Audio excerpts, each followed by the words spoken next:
আচ্ছা, তোমরা কি কখনো বরের কাছ থেকে আলুর ভালোবাসা পেয়েছো? যদি না পেয়ে থাকো তাহলে মনে করো যে কিছুটা হলেও ভালোবাসা ঘাটতি আছে। তো আমার ভাগ্যে কিন্তু বেঁধে গিয়েছে, তো আমি মনে করি নিজেকে লাকি। হ্যালো এভরিওয়ান, কেমন আছেন? আশা করি সবাই ভালো আছেন। আমার আরেকটি নতুন ভিডিওতে আপনাদের সবাইকে ওয়েলকাম করছি। তো আমি আজকে করলা ভাজি করছি, তবে সন্ধ্যার পরে এটা মানে সন্ধ্যার সময় আমি রান্নাবান্না করছি, সেটারই একটা ভিডিও আমি আপনাদের সাথে আজকে শেয়ার করব। আর এখানে শুধু করলা ভাজি ওর বাবা তো খুব পছন্দ করা ধরছে ইদানিং। আমি বলছি যে এত সবজি তরকারির দাম, শুধু করলা ভাজি খেলে কি হবে? একটু আলু দিয়ে ভাজি করলে তো একটু বেশিই হয়, আর দুই একদিন চলে যায়। তো এভাবে ভাজি করলে তো অল্প একটু হয়ে যায়, আর দুই একবার খেলেই শেষ হয়ে যায়। তো যাই হোক, আর এই যে আমার বরের একটা মানে আলুর ভালোবাসা, মানে এতটাই ভালোবাসে যে সবজির সাথেও ভালোবাসা চলে আসছে। আপনারা কি কখনো দেখেছেন এরকম আলুর লাভ? আমি কিন্তু ফার্স্ট টাইম দেখেছি। আমি অনেক যত্ন করে রেখে দিয়েছিলাম, মানে কাটতে ইচ্ছা করতো না যে এত সুন্দর একটা আলু আসলে কিভাবে সম্ভব। তো ঈশ্বরের সৃষ্টি, অনেক কিছুই সম্ভব হতে পারে, এটা আসলে ভেবে নিতে হবে। তো যাই হোক, আমি আজকে মাংস রান্না করব। একটা টমেটো ছিল, টমেটো আমি সিজনাল টমেটো ছাড়া একদমই খাই না। আমি জানি আপনারা সবাই সবসময় টমেটো খান, পাকা টমেটো, কিন্তু আমি কিন্তু সবসময় সিজনে যে টমেটোগুলো পাওয়া যায় সেগুলাই খাই। তবে মাঝে একদিন খুব খেতে ইচ্ছা করছিল, একটু সালাদ খাবো।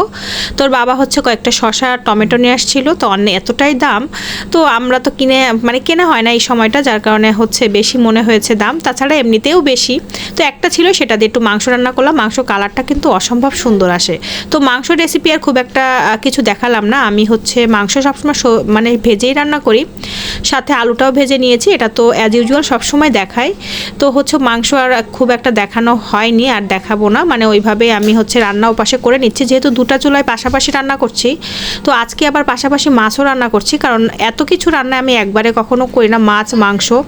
তো আজকে করার একটাই কারণ হলো যে বাবুটার একটু পেটের সমস্যা হয়েছিল, যার কারণে আমি চিন্তা করছি যে ওকে তো মাংসটা দেওয়া যাবে না, যেহেতু ওটা একটু রিস্ক হয়ে যাবে ওর পেটের জন্য।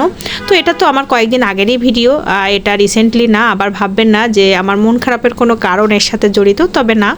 তবে এটা তখনকার সময়ে, তো যার কারণে আমি ভাবছি যে ওটা দিয়ে তোকে খাওয়ানো যাবে না, তাহলে কাঁচকলা আলু আর ওর বাবা আনছিল থানকুনি পাতা, তো সেটা দিয়ে একটা একটু মাছ দিয়ে রান্না করি। তো জ্যাতা মাছ হলে খুব বেশি ভালো হতো, কিন্তু অনেক সময় থাকে না।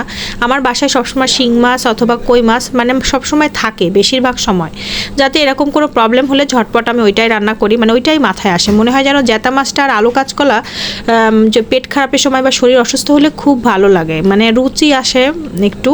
তো যাই হোক, আমি একটু পেঁয়াজ আর কাঁচামরিচ দিয়েছি, হালকা ঝাল দিয়েছি, যেহেতু বাবুটা খাবে। আর থানকুনি পাতাটা একসাথে ভেজে নিয়েছি একটু লবণ আর হলুদ দিয়ে। তো যাই হোক, আমার কিন্তু রান্নাবান্না কমপ্লিট। আর সবশেষে একটু ভাজা গুঁড়া দিয়েছিলাম, কিন্তু আমার না সঠিক মনে নেই, তবে না দিলে অসুবিধা নেই, এমনিতেই মজা লেগেছিল।